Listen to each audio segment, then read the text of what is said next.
Hello students, मैं Dayal Chaudhary, team CLC, team chemistry. आज अपन बात करने वाले हैं इलेक्ट्रॉन एफिनिटी की।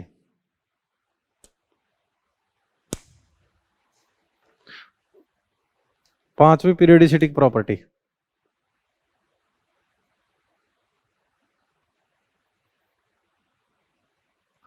इलेक्ट्रॉन एफिनिटी, जिसको अपन ईए से रिप्रेजेंट करते हैं। क्लियर? इसकी अगर अपन बात करें तो अपन यूं कर सकते हैं, जैसे मान लो ये कोई एलिमेंट है गैसेज स्टेज में, ये जा रहा है x plus gas plus electron, तो ये तो है आपकी आयनन ऊर्जा। और अगर यही आइसोलेटेड गैसेज एटम एक इलेक्ट्रॉन गेन करके एक्स माइनस गैस में जा रहा है, वो है आपकी ये। क्लियर? तो परिभाषा यहां से क्या हो सकती है, जब कोई विलगित गैसीय परमाणु एक इलेक्ट्रॉन संयोजी कोश में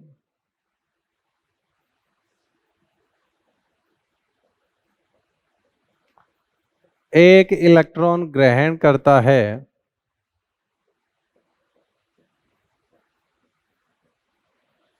तब ऊर्जा उत्सर्जित या अवशोषित होती है।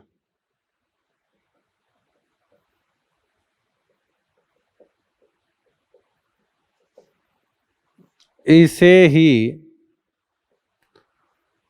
इलेक्ट्रॉन बंधुता कहते हैं। यही क्या है, आपकी इलेक्ट्रॉन एफिनिटी। क्लियर? एक चीज का ध्यान रखना, ईए के मान नेगेटिव व जीरो संभव है। एक तो नेगेटिव हो सकता है, एक जीरो हो सकता है, पॉजिटिव नहीं हो सकता। अब आप कहोगे अवशोषित बोला तो ये इलेक्ट्रॉन ग्रहण एंथैल्पी के लिए बात हुई, जबकि डेल्टा एच ई जी के मान नेगेटिव, पॉजिटिव व जीरो सभी संभव है। क्लियर? यह है इलेक्ट्रॉन ग्रहण एंथैल्पी। ये थर्मोडायनेमिक टर्म है, ये ध्यान रखना आप। क्लियर? अब यहां पे देखो आप, इसकी अपन बात करें, जैसे कि मान लो मैं बात कर रहा हूं क्लोरीन, ये इलेक्ट्रॉन गेन कर रहा है, तो ये चला गया Cl माइनस गैस। तो यहां पे Ea की बात कर लो या इलेक्ट्रॉन गेन एंथैल्पी, दोनों के ही डेटा कैसे होंगे, नेगेटिव होंगे। मतलब यहां ऊर्जा मुक्त होने वाली है। लेकिन यही बात अगर नियॉन के लिए करते हैं तो इलेक्ट्रॉन गेन नहीं करता है, क्योंकि ये 2 स्टेबल कॉन्फ़िगरेशन रखता है, नियॉन माइनस गैस। तो Ea की तो इसकी बात करेंगे नहीं, जीरो बोल देंगे। लेकिन इलेक्ट्रॉन ग्रहण एंथैल्पी की बात करें फर्स्ट, तो ये आपकी इसके लिए पॉजिटिव होगी। बस ये एक चीज है जिसका आपको ध्यान रखना है। क्लियर? क्वेश्चन आ जाए, निम्न में से कौन से प्रक्रम में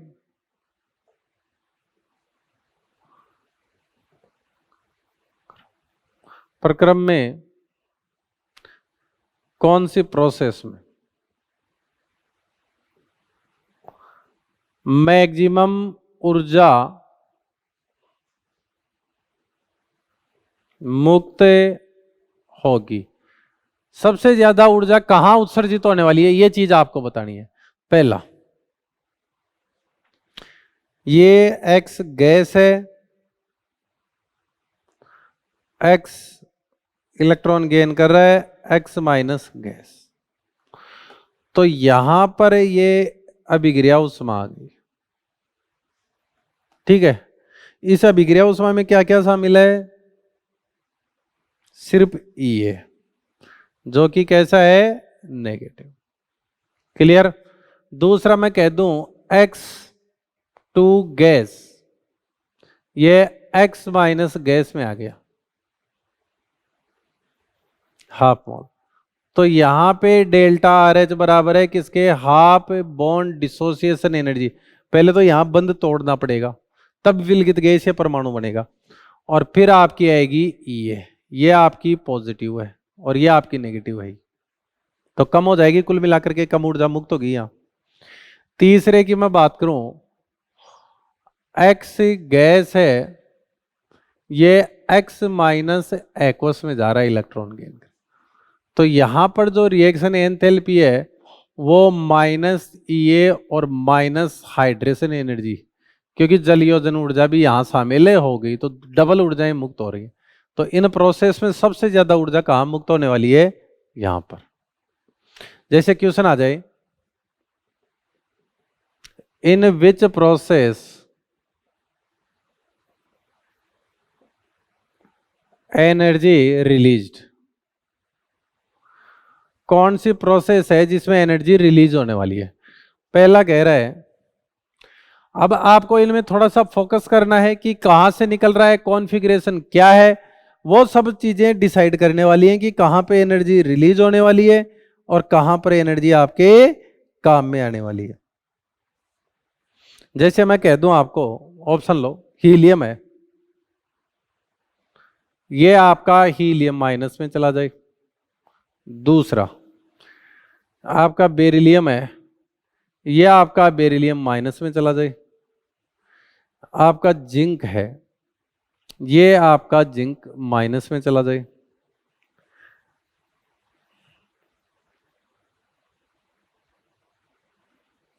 और यहां पे एक ले लेते हैं, ये आपका लिथियम है, ये लिथियम माइनस में चला जाए। या कॉपर ले लो जैसे।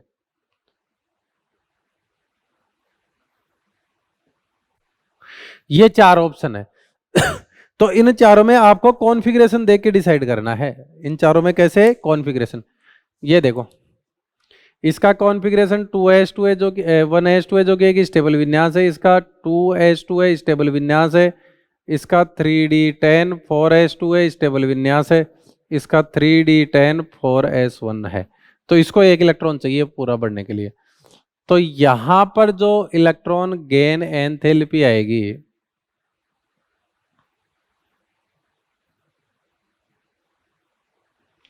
पॉजिटिव होगी, क्योंकि ये स्थायी विन्यास है, ये अस्थायित्व की तरफ क्यों जाएंगे भाई।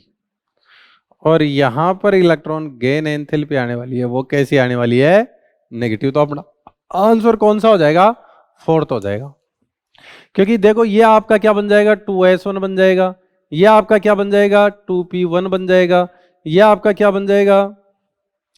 4s2 4p1 बन जाएगा, ये आपका क्या बन जाएगा?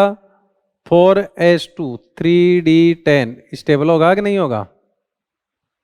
ये तो ये स्टेबिलिटी की ओर जा रहा है, तो ये आसानी से इलेक्ट्रॉन गेन करेगा। इस चीज को आप यूं भी लिख सकते हैं, एक बार इसका स्क्रीनशॉट ले लो फिर बताता हूं। आई होप सबने ले लिया होगा।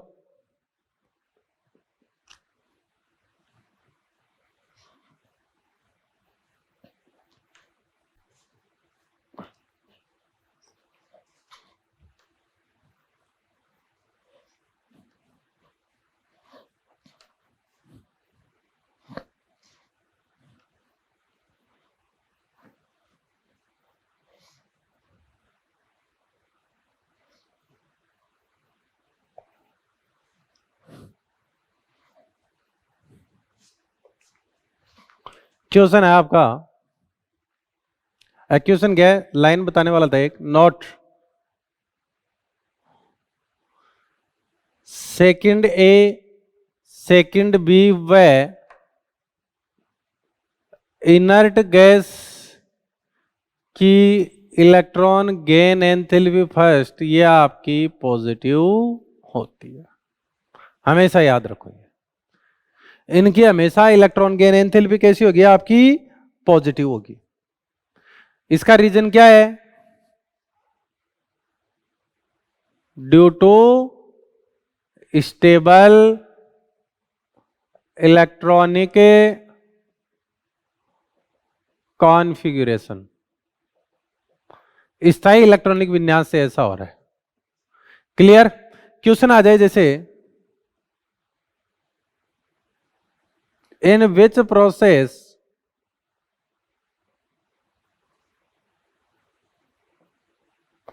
एनर्जी रिलीज्ड, कौन सी प्रोसेस है जिसमें एनर्जी रिलीज होने वाली है? पहला कह रहा है मैग्नीशियम, ये इलेक्ट्रॉन गेन करके ये जा रहा है मैग्नीशियम माइनस में, तो आप देखो ये किसका आ गया? सेकंड एक आ गया। दूसरा कह रहा है आर्गन इलेक्ट्रॉन गेन करके Ar माइनस में जा रहा है।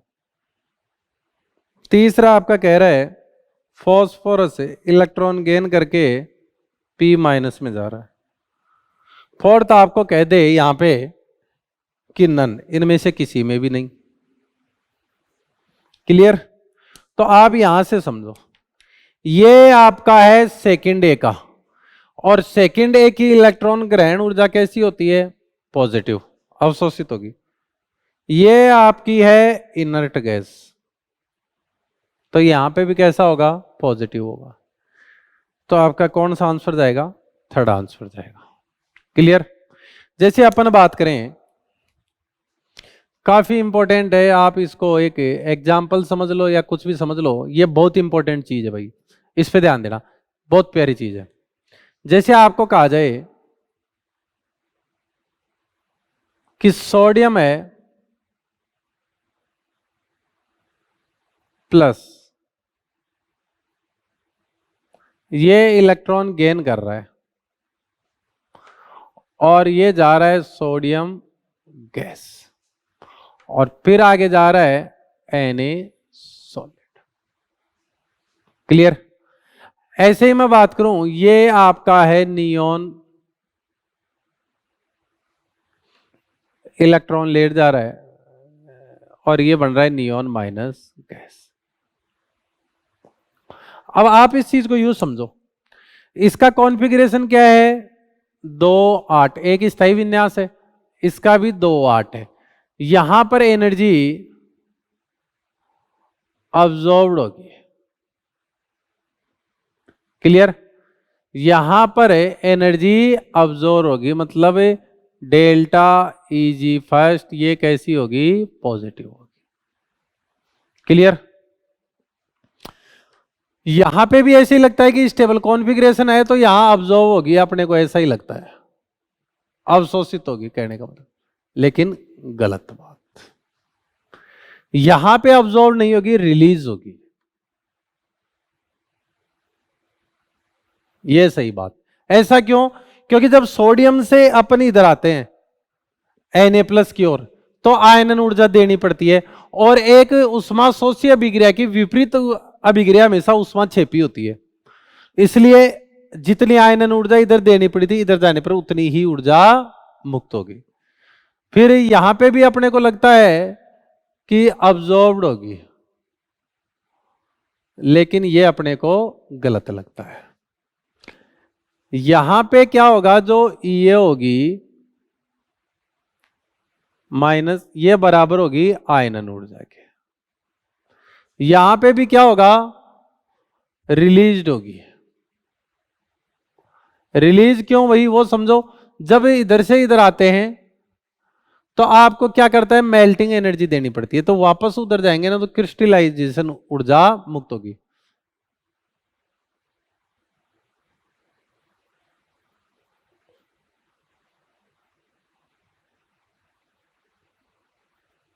Crystallisation energy.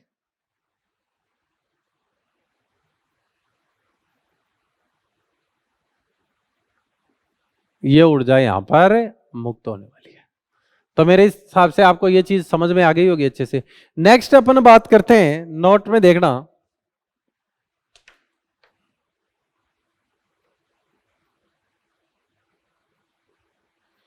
सेकंड ई हमेशा धनात्मक होती है। कारण है जो ऋणायन है वो जुड़ने वाले इलेक्ट्रॉन के लिए प्रतिकर्षण बल आरोपित करता है। तो मैं कह सकता हूं E(A2) is always endothermic process, मतलब है उष्मा शोषी प्रक्रिया है। यह हमेशा क्या है? उष्मा शोषी प्रक्रिया है। कैसे है?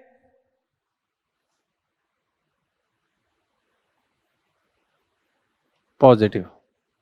कारण क्या है?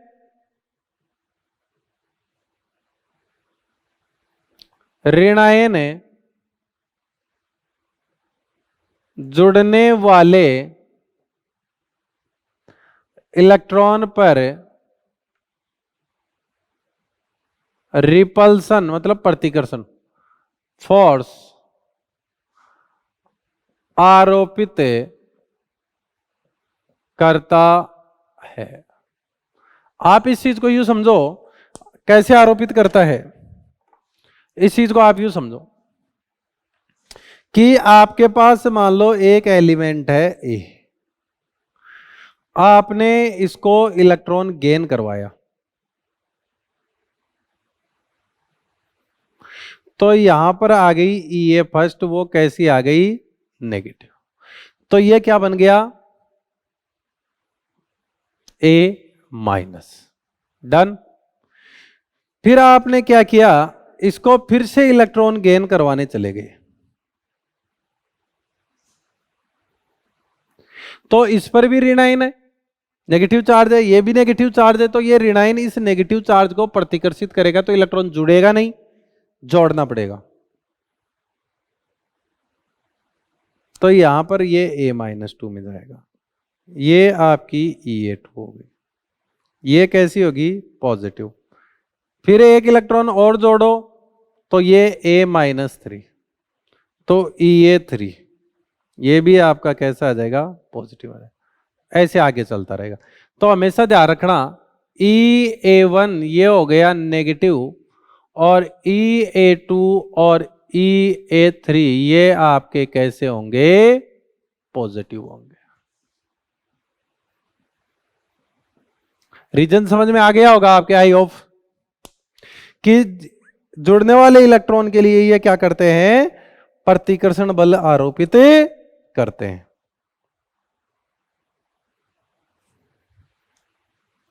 आप इसको एक एग्जाम्पल से समझ लें, या क्वेश्चन करते हैं अपन सीधा, क्वेश्चन से चीज समझ में आ जाएगी। स्क्रीनशॉट सबने ले लिया होगा, I hope.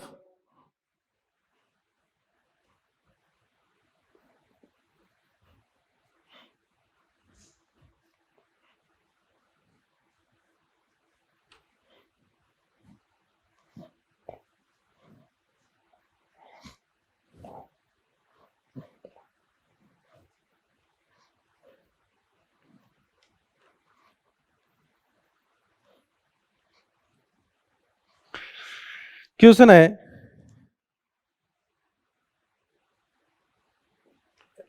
In which process energy released, कौन सी प्रोसेस है जिसमें ऊर्जा मुक्त होने वाली है? पहला कह रहा है O से O-2 में जा रहा है, दूसरा कह रहा है O- से O-2 में जा रहा है, तीसरा कह रहा है O से O- में जा रहा है, और फोर्थ कह रहा है ऑल, कि सभी में मुक्त होगी। तो आप इस चीज को ऐसे समझ सकते हैं कि यहां पे देखो दो इलेक्ट्रॉन ले रहा है, तो पहले एक इलेक्ट्रॉन गेन करेगा तो O- बन जाएगा, तो ऋणायन हो गया, जुड़ने वाले इलेक्ट्रॉन के लिए रिपल्सन देगा, तो ये तो नहीं हो सकता। यहां पे ऑलरेडी ऋणायन है, ये अलग, ये देखो दो इलेक्ट्रॉन लेगा, ये एक, तो इस नेगेटिव और इस नेगेटिव के बीच रिपल्सन होगा, यहां पे ये न्यूट्रल है 2 6 है, स्टेबिलिटी की ओर ही जाएगा अब फिलहाल धीरे धीरे। पहली ये आपकी, तो यहां पर जो आने वाला है वो आपका कैसा आने वाला है, नेगेटिव, और यहां पर आने वाला है वो कैसे आने वाला है, पॉजिटिव। क्लियर? ये आपको ध्यान रखना। फिर एक चीज का ध्यान रखना, formation of polyanion always endothermic process, note बहुऋणायन, बोले तो पॉलीएनाइन का निर्माण सदैव एक एंडोथर्मिक प्रोसेस होता है। पॉलीएनाइन का निर्माण हमेशा एक एंडोथर्मिक प्रोसेस होगा। ऐसा क्यों होगा वो आप यूं समझो, ये कार्बन है, पहला इलेक्ट्रॉन गेन किया, E1 C- में चला गया, दूसरा इलेक्ट्रॉन गेन किया, E2 C-2 में चला गया, तीसरा इलेक्ट्रॉन गेन किया, E3 C-3, फिर आपका फोर्थ इलेक्ट्रॉन गेन किया, E4 C-4, आप ये डायरेक्ट यूं भी कह सकते हैं E, 4 इलेक्ट्रॉन गेन कर लिए एक साथ। आप इस प्रोसेस को किधर से भी बता सकते हैं आप। तो हमेशा ध्यान रखो, ये आपकी कैसी होगी, नेगेटिव, ये कैसा होगा, पॉजिटिव, ये कैसा होगा, पॉजिटिव, ये कैसा होगा। अब देखो इसका आ जाएगा रिजल्ट, हाँ पोर, ये होगा पॉजिटिव। बताया था ना, पहली ये नेगेटिव, बाकी सारी पॉजिटिव। तो यहां साफ साफ ध्यान रखो, एक ही तत्व की क्रमागत EA1 से बड़ी होती है EA2 से बड़ी होती है EA3, इससे बड़ा होता है EA4। ऐसे ये चलता जाएगा, जिसमें ये फर्स्ट वाला तो होगा नेगेटिव और बाकी सारे पॉजिटिव। तो अगर 2 EA भी हुई ना किसी के पास, तो ये वाली इससे बड़ी एयर पॉजिटिव है, तो इन दोनों का टोटल आएगा वो पॉजिटिव आएगा। इसलिए मैं कह रहा हूं formation of polyanion always endothermic process. तो इससे ये चीज समझ में आ गई, E क्या है आपका, E1 plus E2 plus E3 plus E4, यही तो हो रहा है ना इसके पास। तो ये एक तो है आपका नेगेटिव और बाकी ये सारे हैं पॉजिटिव। और आपको पता है E1 से बड़ा E2 है, E2 से बड़ा E3 है, E3 से बड़ा E4 है। तो ओवरऑल ये कैसा आ जाएगा, पॉजिटिव। इसका मतलब है एंडोथर्मिक प्रोसेस। हुआ कि नहीं हुआ? आई थिंक सबके समझ में आ गई होगी ये चीज। फिर आगे अपन चलते हैं। क्वेश्चन है, in which process more energy released, कौन सी प्रोसेस है जिसमें ज्यादा एनर्जी रिलीज होने वाली है? पहला कह रहा है H2 से 2H गैस में चले गए।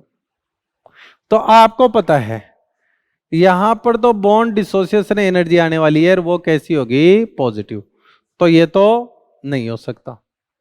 दूसरा ऑप्शन दिया है आपको, सोडियम सॉलिड है और ये सोडियम गैस में जा रहा है। तो आपको पता है यहां ऊर्ध्वपातन ऊर्जा आपको देनी पड़ेगी, तब ये सॉलिड से गैस में बदलना है तो ऊर्ध्वपातन ऊर्जा देनी पड़ती है। तो यहां पे भी एनर्जी ऑब्जॉर्व होगी। तीसरा आता है, बेरिलियम है, इलेक्ट्रॉन गेन कर रहा है और ये जा रहा है Be-। तो आपको पता है यहां पर जो इलेक्ट्रॉन गेन एंथैल्पी फर्स्ट आने वाली है वो पॉजिटिव आने वाली है। रीजन क्या है, ये सेकंड ए का है, तो ये भी गया। फोर्थ जैसे मैं बात करूं जिंक प्लस इलेक्ट्रॉन और ये चला जाए जिंक माइनस, तो आपको पता है इलेक्ट्रॉन गेन एंथैल्पी यहां पे भी कैसी आने वाली है, पॉजिटिव आने वाली है। तो ये क्यों सेकंड बी का है, तो ये भी गया। फिफ्थ ऑप्शन आपको जैसे दे दूं मैं कि लिथियम है, यह आपका लिथियम प्लस में जा रहा है, तो यहां पर आपको पता है आयनन ऊर्जा देनी ही पड़ेगी, तो ये भी गया। जैसे आपको कह दें 6 आर्गन है, या जैसे मान लो नियोन है, तो नियोन माइनस में गया, मतलब यहां पर इलेक्ट्रॉन गेन एंथैल्पी आएगी वो भी पॉजिटिव आएगी। क्यों, क्योंकि ये इनर्ट गैस है, तो ये भी गया। फिर आपका सातवां जैसे आ गया कि लिथियम है, इलेक्ट्रॉन गेन करके लिथियम माइनस में जा रहा है। फ्लोरीन है, इलेक्ट्रॉन गेन करके एफ माइनस में जा रहा है। क्लोरीन है, इलेक्ट्रॉन गेन करके Cl माइनस में जा रहा है।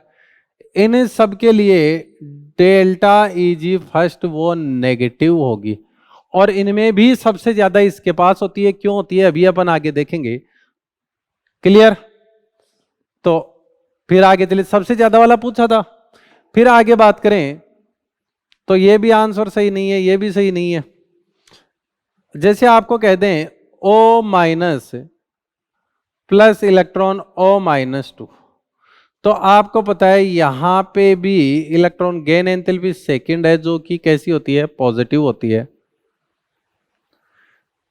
जैसे ये कह दें अपन है C और ये जा रहा है C-4, तो आपको पता है यहां पर भी फॉर्मेशन ऑफ पॉलीएनाइन हमेशा ही एंडोथर्मिक प्रोसेस माना जाता है। जैसे आपको कह दे O-2 में जाए, तो यहां पर भी ये एंडोथर्मिक प्रोसेस ही माना जाएगा। O से O- में गया, यहां पर ये आपकी नेगेटिव होती है, लेकिन इससे भी ज्यादा उसके पास होती है। तो ये कुछ एक एग्जाम्पल है, ठीक है।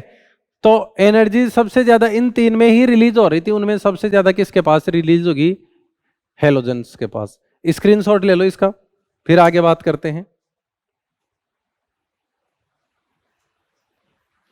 आई थिंक सबने ले लिया होगा।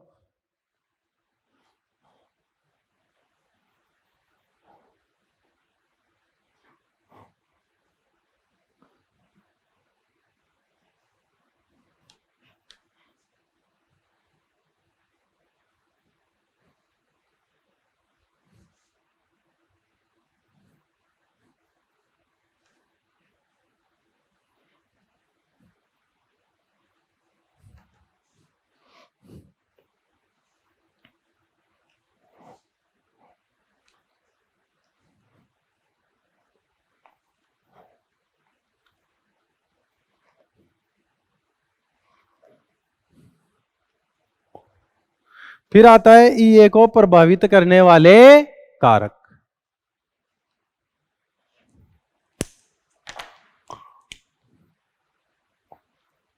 ईए को प्रभावित करने वाले कारक, affecting factors of EA, electron बंधुता को प्रभावित करने वाले कारक। पहला कारक देखो, जो ईए होती है वो साइज के व्युत्क्रमानुपाती होती है, जिसकी साइज बड़ी होगी उसकी ईए कम होगी। दूसरा कारक, जो ईए होती है वो जेड इफेक्ट के डायरेक्टली प्रोपोर्शनल टू होती है, परबायोनामिक आवेश। मतलब आसानी से इलेक्ट्रॉन जुड़ेगा अगर जेड इफेक्ट ज्यादा है। ये क्या है, इलेक्ट्रॉन को बाह्यतम कोष में आके जुड़ता है तो नाभिक के आकर्षण में आता है तो बनता है तो ऊर्जा मुक्त होती है ना। तीसरा आता है परिरक्षण प्रभाव ई, और परिरक्षण प्रभाव उल्टे चलेंगे। इस चीज को तो यूं याद रख सकते हो आप, ये क्या करता है, इलेक्ट्रॉन जोड़ता है, और शील्डिंग इफेक्ट इलेक्ट्रॉन फेंकता है, प्रतिकर्षण लगाता है ना। तो ये तो वैसे ही उल्टे हो गए। और सबसे इंपॉर्टेंट पार्ट जो है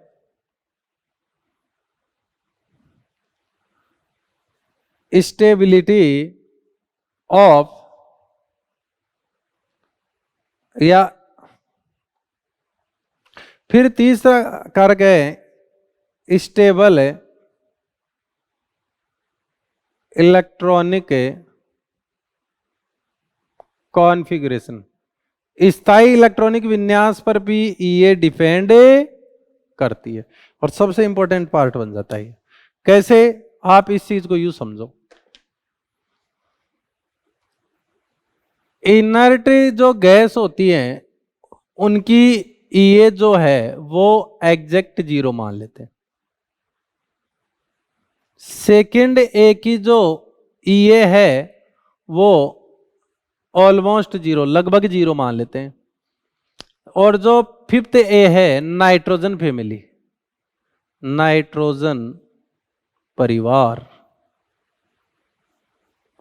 उसकी जो ये है वो वेरी लो मानते हैं। यहां तक कि नाइट्रोजन की ये तो पॉजिटिव में आ जाती है। क्लियर। फिर आगे अपन चलते हैं।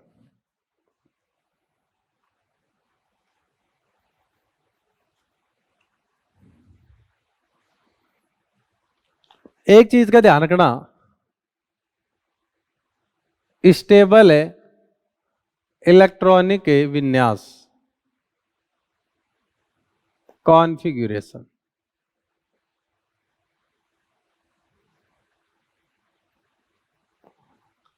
स्टेबल इलेक्ट्रॉनिक कॉन्फ़िगरेशन ईए की बात करें तो वो तो हो जाती है लो या मिनिमम। मतलब ये डिपेंड करती है स्थायी विन्यास पे। आयनाइजेशन एनर्जी भी डिपेंड करती है, वो हो जाती है हाई। और एक आएगा आगे विद्युत ऋणता, ये होती है अनअफेक्टेड।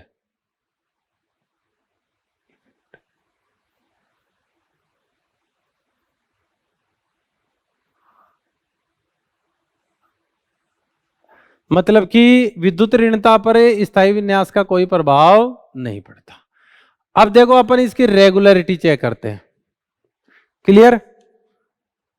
फिर वेरिएशन देखेंगे, तो रेगुलरिटी चेक करें इसकी, तो आप यहां से समझो।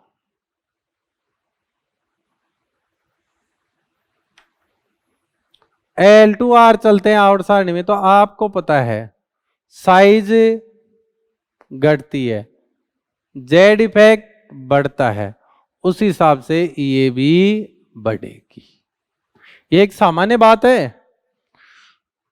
T2B जाने पर तो आपको पता है परिरक्षण प्रभाव बढ़ता है, साइज बढ़ती है, उस हिसाब से ये क्या आ जाएगी, डिक्रीज हो जाएगी। लेकिन ये एक इरेगुलर बात है। क्लियर। ये क्या है, इरेगुलर बात है, इसमें अनियमितताएं।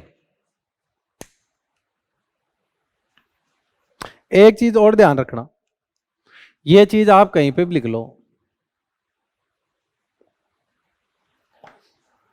NOS1 की ज्यादा होती है NP1 से, ये माइंड इट।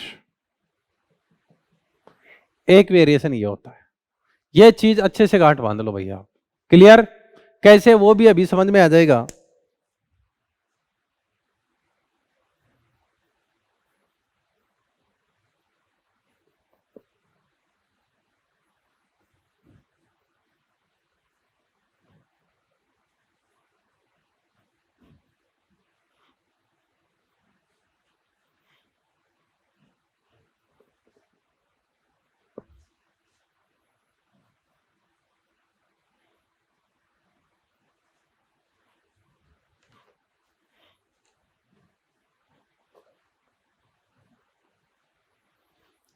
आइए बात करते हैं आवर्त में अनियमितता, variation in period.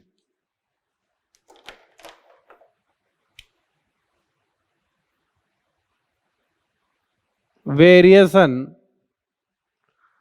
In a period, variation in E along to period, E along to period. एक आवर्त के अंदर क्या क्या वेरिएशन हो सकते हैं, किसमें, ई में। क्लियर?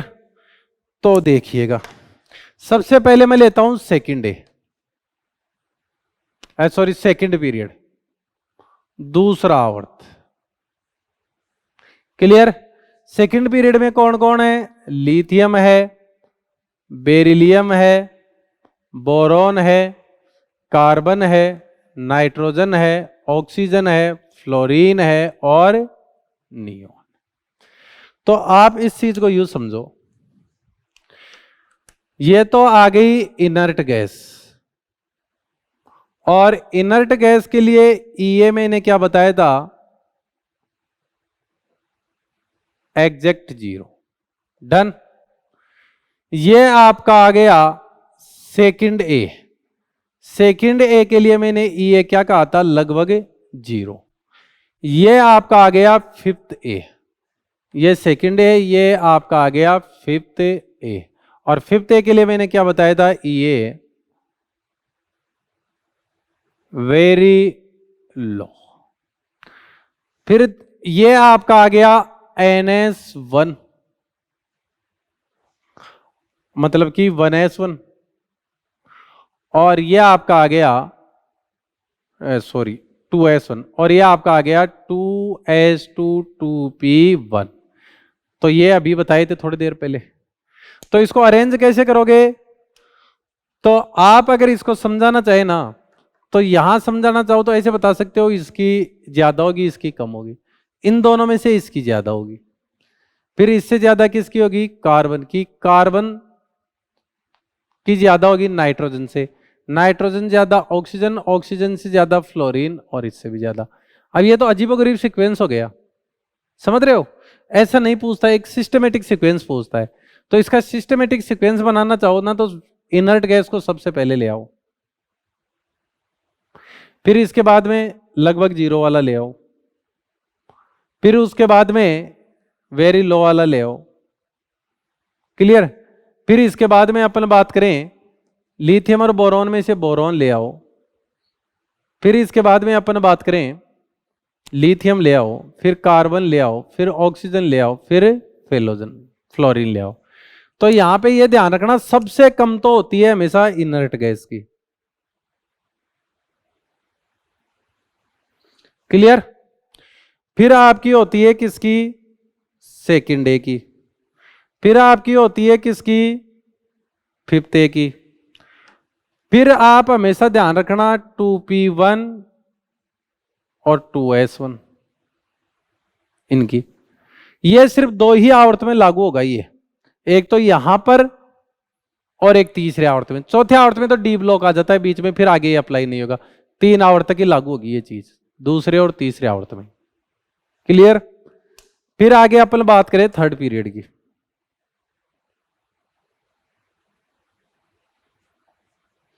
तो कौन कौन है? सोडियम है, मैग्नीशियम है, एल्यूमिनियम है, सिलिकॉन है, फॉस्फोरस है, सल्फर है, क्लोरीन है और ऑर्गन है। डन। अभी यहां पे भी देखो, बनाओ सबको। ये आपका 3S1 है और ये आपका 3P1 है। ये आपका सेकंड ए है, ये आपका फिफ्थ ए है, और ये आपकी इनर्ट गैस है। तो आपको पता है सबसे कम तो किसकी आ जाएगी? इनर्ट गैस की। ये ईए के ऑर्डर हैं, सबसे कम तो आ जाएगी इनर्ट गैस की। इनर्ट गैस से ज्यादा होगी किसकी? सेकंड ए की। सेकंड ए से ज्यादा चली जाएगी नाइट्रोजन फैमिली की। उससे ज्यादा चला जाएगा एल्यूमिनियम, एल्यूमिनियम से भी ज्यादा हो जाएगा मैग्नीशियम, मैग्नीशियम से ज्यादा सिलिकॉन, सिलिकॉन से ज्यादा ऑक्सीजन, ऑक्सीजन से क्लोरीन। ये चीज आई कि नहीं आई? तो ये तो क्या है, इनर्ट गैस,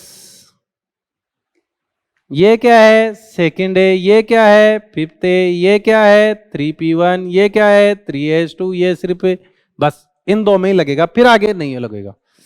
ये जरूर लगेंगे, ये नहीं लगेंगे अब आगे। तो ये आगे आपका कौन सा, थर्ड पीरियड। और वैसे भी ये पूछेगा तो सेकंड और थर्ड पीरियड से ही पूछता है, वरना नहीं पूछेगा। ये चीजें अच्छे से गांठ पाल लो, समझ में आ गई। फिर आगे अपन चलते हैं किसकी, वर्ग में अनियमितता।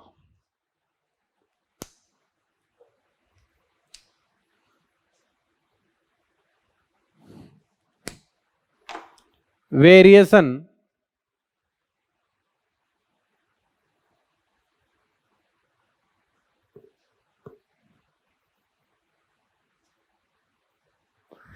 Variation in A down the group, एक वर्ग में ऊपर से नीचे जाने पर क्या वेरिएशन आता है। तो हमेशा याद रखो, नीचे जाने पर मैंने क्या कहा था, ये कम होगी, लेकिन याद रखो ये है आपका सेकंड पीरियड और ये आपका है third period. Clear? For example ले ले सेकंड पीरियड से, जैसे मैंने ले लिया नाइट्रोजन, सेकंड पीरियड से ऑक्सीजन और फ्लोरीन, यहां पे मैंने ले लिया फॉस्फोरस, सल्फर और आपका क्लोरीन। तो होनी तो ये इसकी कम चाहिए, इसकी ज्यादा, लेकिन क्या होता है, electron enter in small sized 2p orbital. Electron है वो छोटे आकार के 2p ऑर्बिटल में प्रवेश करता है। So more repulsion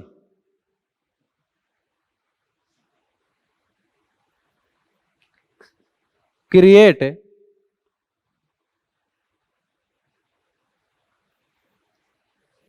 for additional electron. तो अंदर वाले जो इलेक्ट्रॉन है वो जुड़ने वाले इलेक्ट्रॉनों के लिए प्रतिकर्षण ज्यादा अवेलेबल करवाएं, so less energy release, then less energy released, तो कम ऊर्जा मुक्त होगी। जबकि यहां पर क्या होता है, electron large sized 3p orbital में प्रवेश करता है, अतः जुड़ने वाले इलेक्ट्रॉन पर कम रिपल्सन आरोपित होता है। इस वजह से इसकी ये क्या आएगी, ज्यादा आएगी। ये फर्स्ट के ऑर्डर है। बात आ गई क्या समझ में? ये आप अच्छे से याद रख लो। क्लियर? अब इसका असर क्या पड़ेगा वो देख लेते हैं।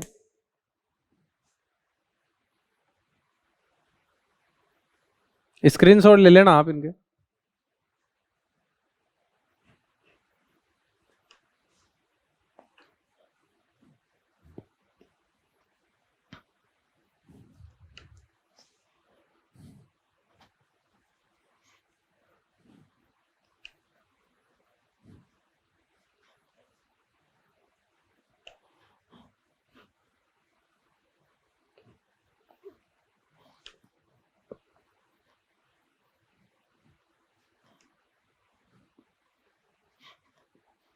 इसका असर कुछ इस प्रकार से पड़ जाएगा, देखिएगा।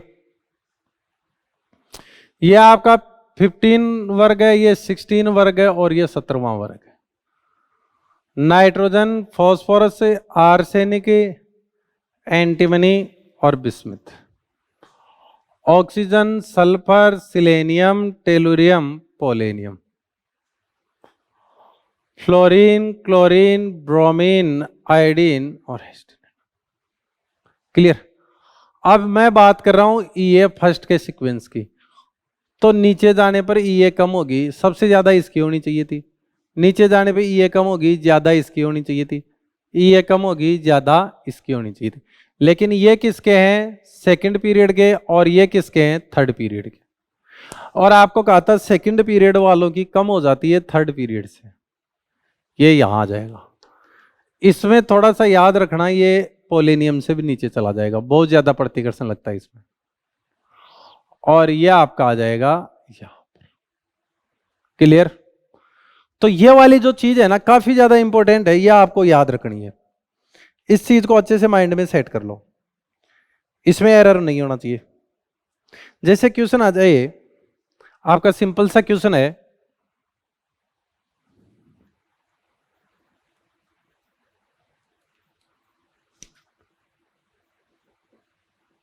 which ion is least stable। कौन सा आयन है जो कम स्टेबल है? क्लियर। इस चीज को आप यूं समझ सकते हैं, पहला कह दे लिथियम, दूसरा कह दे बेरिलियम, तीसरा कह दे बोरॉन, और चौथा कह दे सी माइनस। तो आप इस चीज को यूं समझो, जैसे लिथियम है, ये क्या होता है? 2s1, और ये लिथियम माइनस में जाएगा 2s2। तो स्टेबल हुआ कि नहीं हुआ? तो ये तो गया। फिर देखिए बेरिलियम, 2s2 एक स्टेबल है, और ये जा रहा है beryllium minus 2s2 2p1, unstable हो गया। क्लियर। तो ये आंसर हो जाएगा। इसमें देखा जाए तो ये 2s2 2p1 है, तो क्या फर्क पड़ गया? ये अनस्टेबली ही था, अनस्टेबली ही है। हाँ, इससे तो ज्यादा स्टेबल है ये। फिर कार्बन से सी माइनस की तरफ जा रहे हैं, तो ये 2s2 2p2, ये तो स्टेबिलिटी की ओर जा रहा है। 2s2 2p3 स्टेबल कॉन्फ़िगरेशन ले रहा है, ये स्टेबिलिटी की ओर जा रहा है, तो ये भी गया। तो ये तो स्टेबल है, ये वाला आपका स्टेबल नहीं है। या आप ये भी कह सकते हो, इसके लिए ये नेगेटिव होती है, इसके लिए ये लगभग जीरो होती है, इसके लिए ये नेगेटिव होती है, इसकी ये नेगेटिव है। ये जब बने थे तो ऊर्जा मुक्त हुई थी यहाँ पे जबकि क्या होता था, इलेक्ट्रॉन गेन एंथैल्पी के हिसाब से बात करें तो ऊर्जा देनी पड़ती है। अगर मैं इसकी बात करता ना, तो ऊर्जा दी है मैंने यहाँ पे, बाकी यहां नेगेटिव है, यहां नेगेटिव है, और आपकी यहां पे भी नेगेटिव है। क्लियर। तो ये चीज आप गांठ बांध लो, ये लिस्ट स्टेबल है। क्लियर। स्क्रीनशॉट ले लो, आई होप सबने ले लिया होगा। ये थी कुछ बातें। नेक्स्ट लेक्चर में अपन जो बात करने वाले हैं वो इसके एप्लीकेशंस की और कुछ इसके क्वेश्चंस पे अपन डिस्कस करेंगे। क्लियर। अब अपन बात करते हैं प्रीवियस लेक्चर का जो असाइनमेंट था उसकी, और आज का असाइनमेंट क्या रहेगा वो।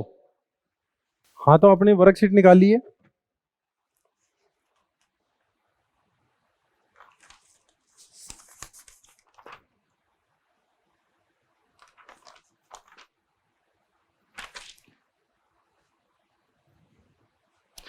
स्टेज फर्स्ट का भाग भी,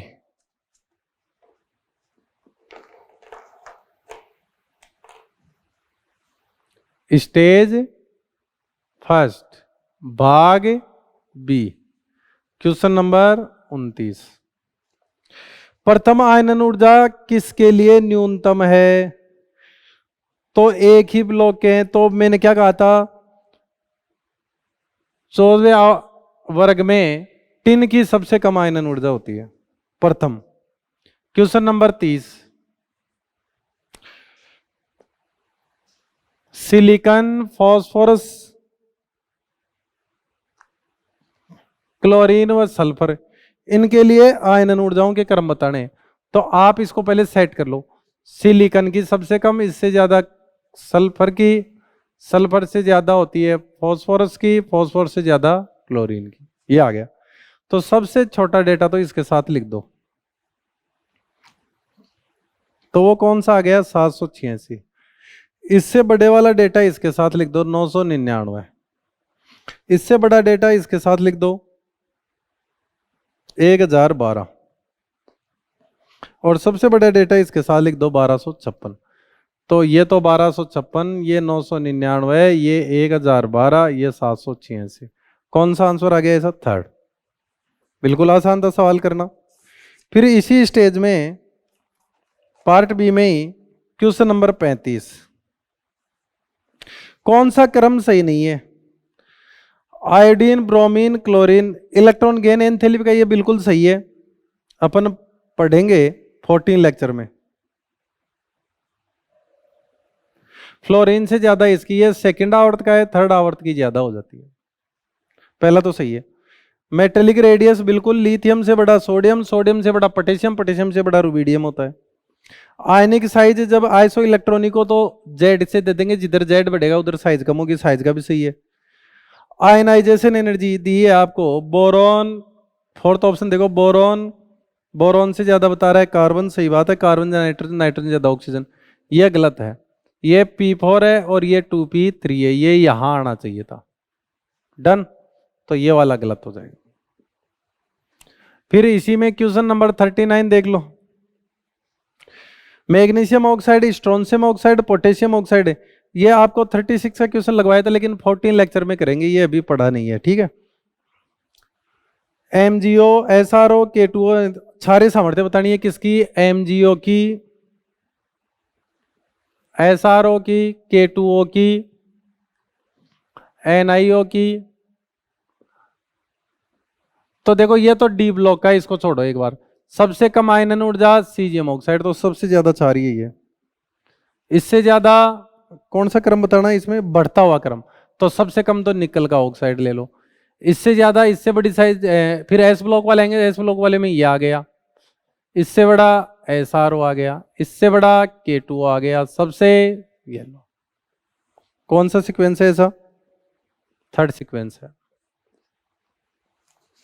फिर अगला क्वेश्चन चले, स्टेज सेकंड, स्टेज सेकंड भाग बी का क्वेश्चन नंबर 10वां। अम्लीय सामर्थ्य का क्रम ही बताना है। क्या क्या दिया है? कैल्शियम ऑक्साइड दिया है, कॉपर ऑक्साइड दिया है, H2O दिया है और CO2। तो ये तो अधात्विक है, सबसे ज्यादा अम्लीय हो गया। अम्लीय ऑर्डर बताना है क्या? बिल्कुल। फिर ये न्यूट्रल आ गया। फिर इन दोनों में से बात करिए, डी ब्लॉक का है, ये क्षारीय है, इससे भी ज्यादा क्षारीय कैल्शियम ऑक्साइड होता है, तो अम्लीय उल्टे हो गए। पहला ही ऑप्शन सही हो गया मेरे हिसाब से। नेक्स्ट क्वेश्चन की तरफ अपन चलते हैं। इसी में क्वेश्चन नंबर 15वां, स्टेबल आयनाइजेशन एनर्जी। तो आपको बताया कुछ भी नहीं दिया हो तो गैसेज एक्वस मीडियम मान लो और कर दो, तो ये वाला बताया था ना आपको, याद हो तो। ये सही सीक्वेंस हो गया। कौन सा है ये? फोर्थ। नेक्स्ट क्वेश्चन चले, इसी में क्वेश्चन नंबर 30 है। 30 का क्वेश्चन क्या कह रहा है? अच्छा न्यूमेरिकल है, एक बार इसको खाली कर लेते हैं अपन।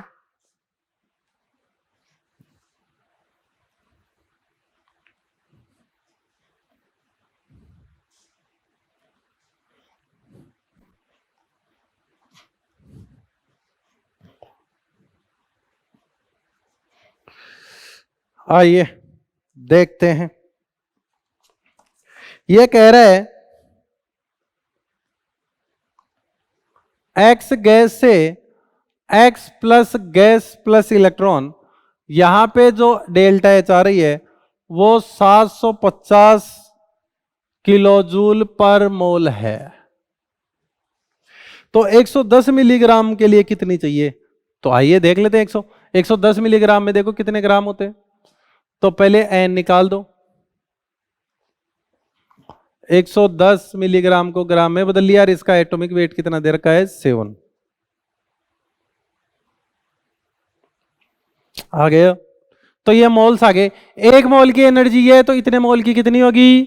तो टोटल आयनाइजेशन एनर्जी आ जाएगी इसकी 750 इंटू 110 इंटू 10⁻³ अपॉन 7।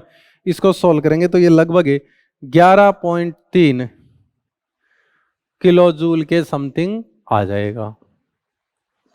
डन। तो ये बात हो गई। नेक्स्ट चले आगे। स्टेज थर्ड में से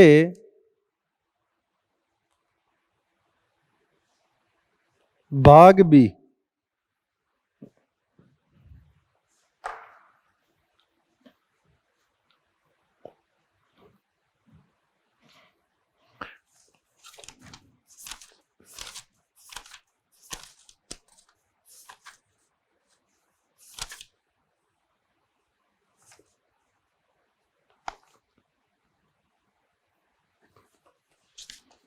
हाँ तो स्टेज थर्ड भाग बी। एक से ज्यादा करेक्ट हो सकते हैं? हाँ बिल्कुल वही क्वेश्चन है। 26 का क्वेश्चन है। निम्न में से कौन सा कथन सत्य है?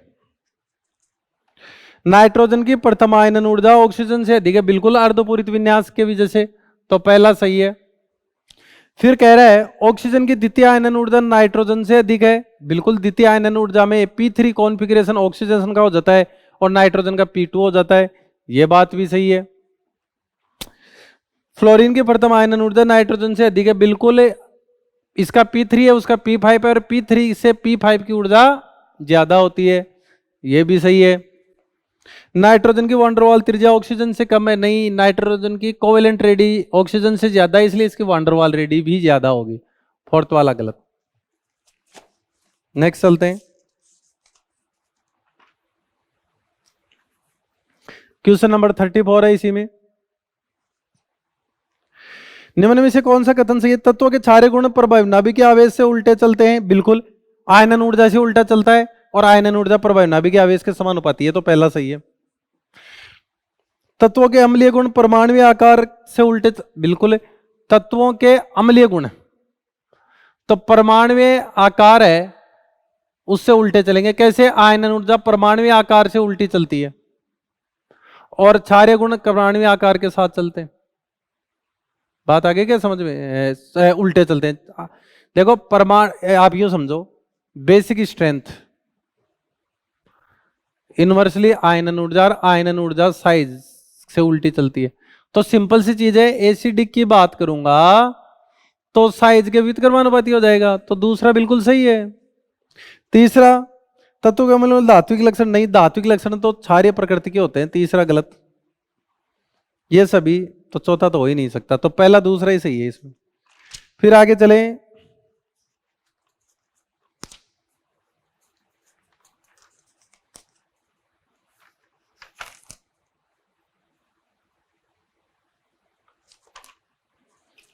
स्टेज फोर्थ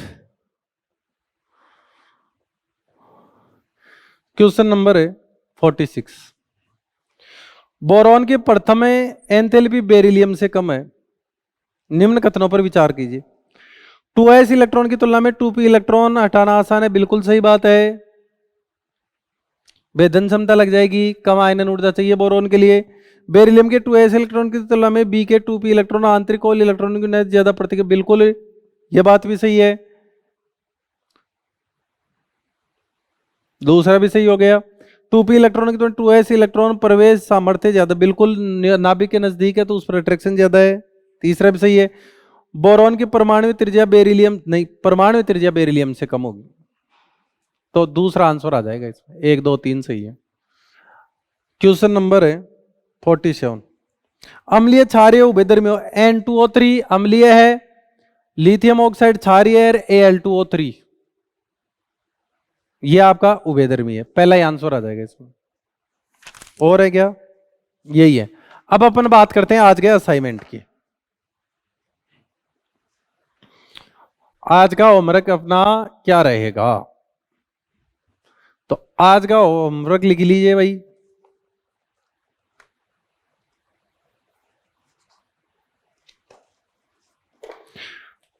एक्सरसाइज में आ जाइए।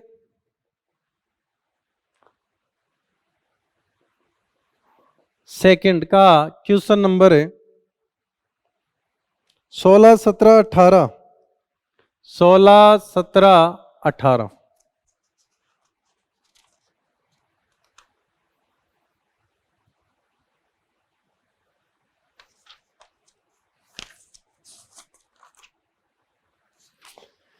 फिर आ जाइए स्टेज फर्स्ट भाग ए, क्वेश्चन नंबर 14,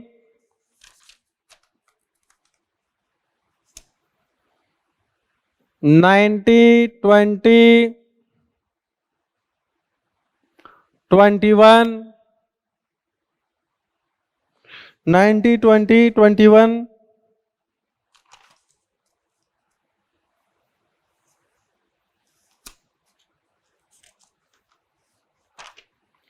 फिर आ जाइए भाग बी में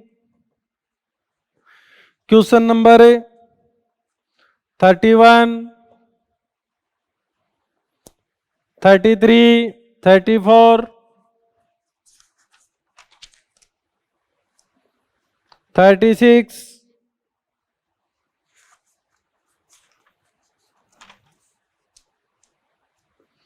फिर आ जाइए स्टेज सेकंड के पास।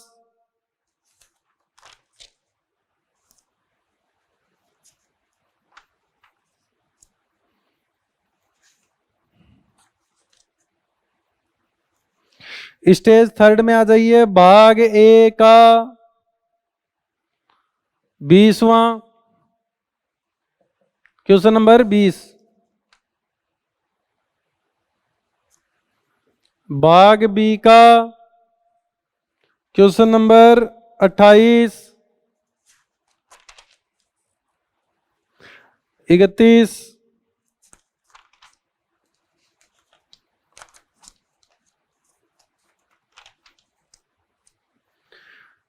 स्टेज फोर्थ में आ जाइएगा क्वेश्चन नंबर